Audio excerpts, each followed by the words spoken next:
வணக்கம். ஒரு கம்பெனியில் கண்ணுக்கு தெரியாத இழப்புகள் சர்வசாதாரணமாக தினசரி நடந்துக்கிட்டே இருக்கும். இதை தான் நம்ம இன்விசிபிள் லாஸஸ்ன்னு சொல்கிறோம். இது ஒரு 8 வகையை பிரிக்கிறோம். டிம் வுட்ஸ்ன்னு சொல்லுவாங்க.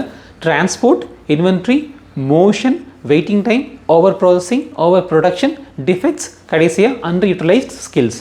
இந்த 8ல் ஃபர்ஸ்ட் டைப், அதாவது டிரான்ஸ்போர்ட், அதை பற்றி மட்டும்தான் நம்ம இன்றைக்கி பார்க்க போகிறோம். உதாரணத்துக்கு ஒரு கம்பெனியில் ஒரு ட்ரக் இருக்குது, ஒரு 10 டன் கெப்பாசிட்டி. அந்த 10 டன் கெப்பாசிட்டியில் இருக்கிற ட்ரக்கில் 4 டன் தான் மெட்டீரியல் வருது. இது ஒரு லாஸ். இது வெயிட்டில் மட்டும். இந்த மாதிரி அடுத்தது ஃப்ரீக்வன்சி.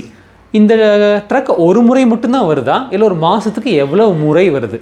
இது ரெண்டாவது ஃப்ரீக்வன்சி. மூணாவது டிப்ரிசியேஷன். அப்படி வர்றதுனால எந்த அளவுக்கு அந்த ட்ரக்ஸ் டிப்ரிஷியேட் ஆகுது அப்படிங்கிறது. இந்த மூணுலேயும் பார்த்தீங்கன்னா ஒரு மிகப்பெரிய லாஸ் ஒழிஞ்சிக்கிட்டு இருக்குது. இது ஒரு ட்ரக்குக்கு மட்டும். இந்த மாதிரி கம்பெனியில் எவ்வளவு ட்ரக் இருக்கும், இந்த அவ்வளோ ட்ரக்லேயும் நம்ம இந்த இன்விசிபிள் லாஸஸை டிரான்ஸ்போர்ட்டில் மட்டும் அரெஸ்ட் பண்ணாலே ஒரு மிகப்பெரிய காஸ்ட் சேவிங் கம்பெனிக்கு நம்ம கொண்டு வர முடியும்.